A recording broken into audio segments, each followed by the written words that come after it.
Greetings friends, welcome to our channel Code Chef. Today we are going to solve the problem spiral output and the problem code is BC204.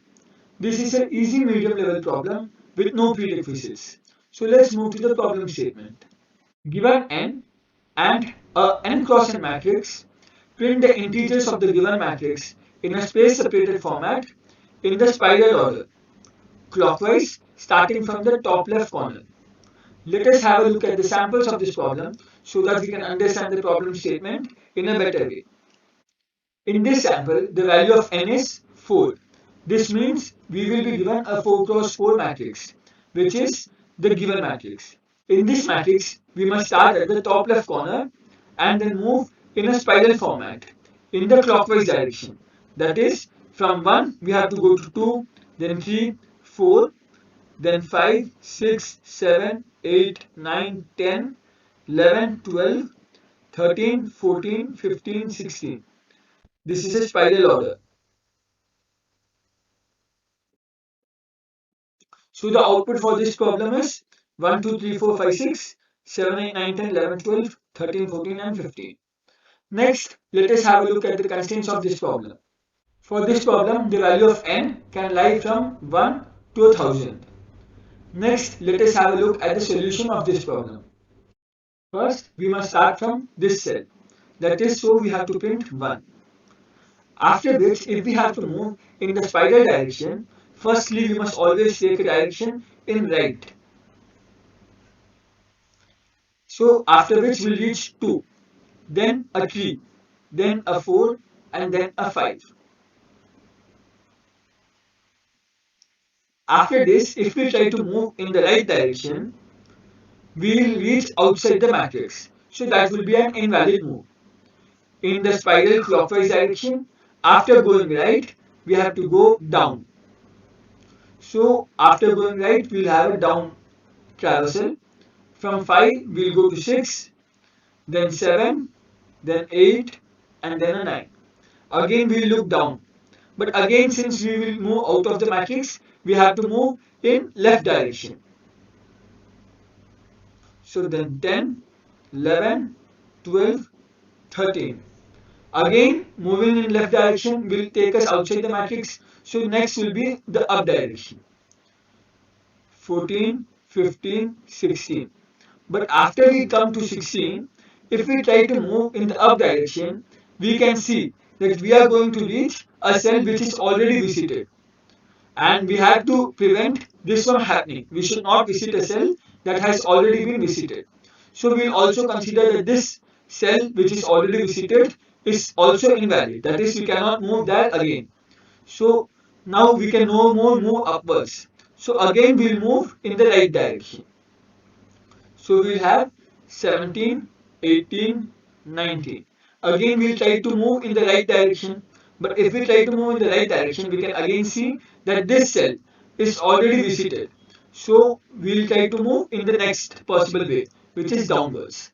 So then comes 20, 21. Again we will look downwards, but again we will find that that cell is already visited. So next way is left. So we get 22, 23. Again we will look left, but we will find that moving left will take us to already visited cell. So we will move upwards. So we will get a 24. Then upwards will again lead to a already visited cell. Then we will move rightwards, because after upwards is completed, we have to cyclically move back to rightwards. In other words, we have to start from the top left corner and then try to look as far as possible and go as far as possible in the right direction. And once it's not possible for us to move again to right direction, we have to go down.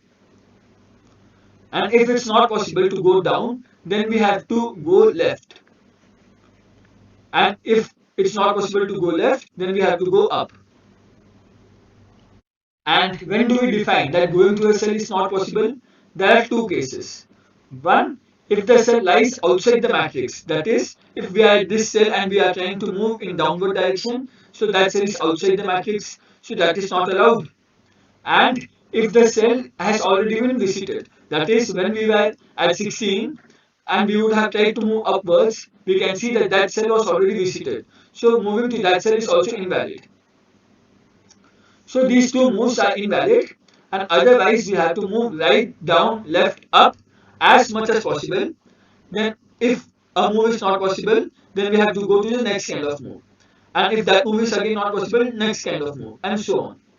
And now, if we have moved up, up, up, up, and if it's not possible to move further up, we have to go right. That is, this thing is also cyclical. That is, right, down, left, up, right, down, left, up, and so on.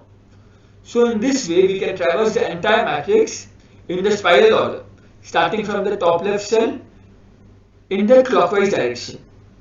Let us have a look at the implementation details because this problem is easy to think of, but there is a trick in implementation, and using that trick we can make our job very easier. First, we need to move right. What does moving right mean? If we consider any cell as two coordinates, which is its row number and its column number, then if we move to right, our column number increases by 1, but our row number does not change. So this thing is indirectly like the x value, that is the row value, gets increased by 0 and the column value gets increased by 1. After going right as much as possible, we need to go down.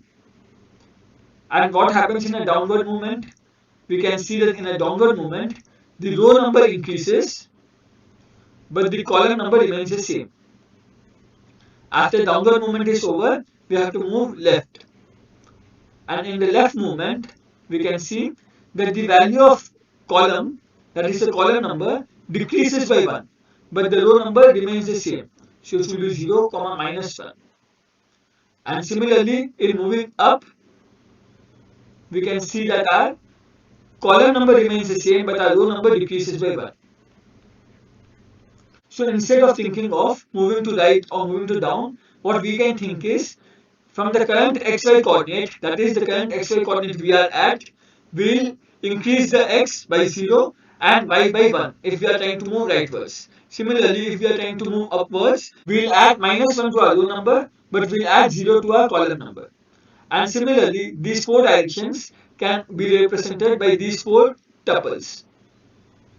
Now, which are the two restricted moves? The two restricted moves were moving outside the matrix and going to a cell which is already visited. How can we take care of these two restricted moves? We can take care of moving outside the matrix by considering that if the new cell that we are going to reach, if the new cell either has its row value lesser than 0 or greater than or equal to n, because you can see that the row values lie from 0, 1, 2, that is from 0 to n minus 1.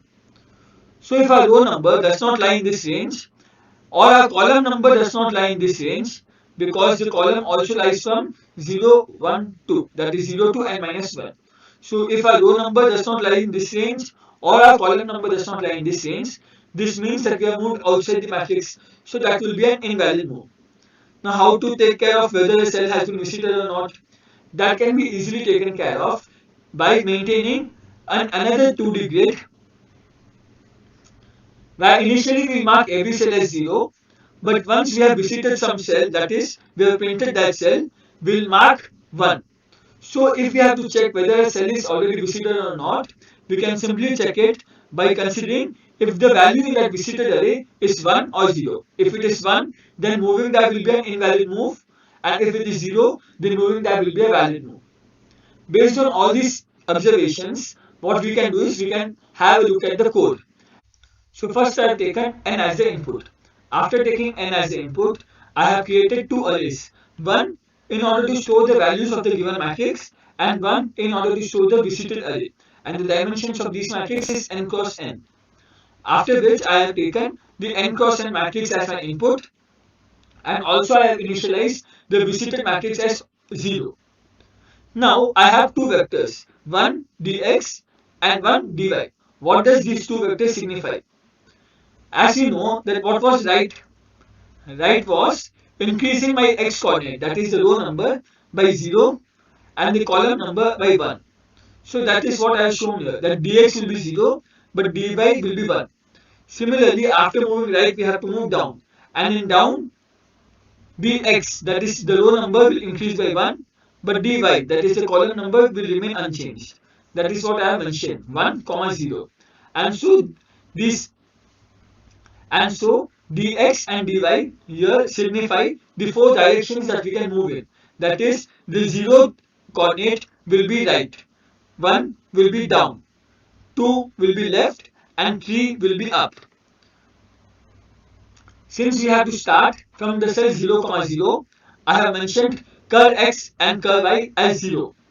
And what does this variable move shows? This variable move is currently showing the direction in which we have to move in. Since initially we have to move in right direction, so I have marked move as 0. After which I have a while loop of while true. This is an infinite loop, but I have break statements inside it. So that as soon as the traversal gets over, this break statement will get executed and I will break out of the loop. If I am at any cell, first thing that I am going to check is whether this cell was already visited or I have moved outside the matrix or not. If any of these things happen, it means that the matrix was already completely traversed and doing any of the move, that is either moving right, left, down or upwards, any of the move will lead us to an invalid move. So if we are at an invalid move, it means that the matrix has already been completely traversed. So here I have checked if the cell is already visited or I have come outside the cell. And how am I checking whether I have come outside the cell or not? X coordinate lesser than 0 or greater than or equal to n, or y coordinate greater than 0 or greater than or equal to n. And if any of these things happen, I'll break outside the loop. That is, I'll traverse the entire array. Otherwise, I'll print this particular point. That is, initially I have to print AR of 0, 0 and so on. After that, I'll mark the current cell as visited. Then I need to find the new x coordinate and the new y coordinate that I am going to reach. Since move is the direction in which I have to move, so the new x coordinate will be the current x coordinate plus the change in x coordinate, which will be dx of move. And similarly, the new y coordinate will be the current y coordinate plus dy of move. And I'll check if any of this move is an invalid move or not. How am I checking that? Here I have checked if the cell that I reached, that is the nx and ny, is out of the matrix or not. So if it's outside the matrix, what should I do? If it's outside the matrix, it means that I have to change my direction. And how am I going to change my direction? From right to down, then down to left. That is, in other words, in the array that I have, that is the dx and dy array that I have to move one step rightwards. And if I am at the last cell, I have to move back to the zeroth cell. Here I have represented that by considering move less equal to 1, and after doing move plus equal to 1, what I have done is I have done move mod equal to 4. That is, if after moving all the cells up, up, up, that is the third coordinate, after that, if I again try to change my direction, then I have to go back to right, which is 0. So after 3 I have to go to 0. So what I have done is I have done 3 plus equal to 1 and then mod equal to 4. In this way I am going to cyclically traverse the array. Right, down, left, up, right, down, left, up, and so on. So this is one case if I moved outside the array. This is the other case that if I moved to a visited cell. These two cases were invalid moves. So in this case I have to change the direction of a movement. Once the direction of a movement is changed or it is unchanged, I have to actually move to that cell. And how am I going to move to that cell? I am going to update my curl x and curl y. The new curl x will be curl x plus the change in x coordinate, and the new curl y will be curl y plus the change in y coordinate. With these things, the entire array will be traversed, and as soon as no new element can be traversed, that is, all the elements have been traversed once, this loop will break itself because it will reach a cell that is invalid. And as soon as this loop breaks, I am going to print the endline statement and the code gets over. Next, let us try to run our code on a few sample cases. So here I have already created a few sample cases, and I have also written the expected output for these sample cases. Now let us try to run our code on all of these sample cases. We can see that our code has passed all the sample cases. Next, we will try to submit our code.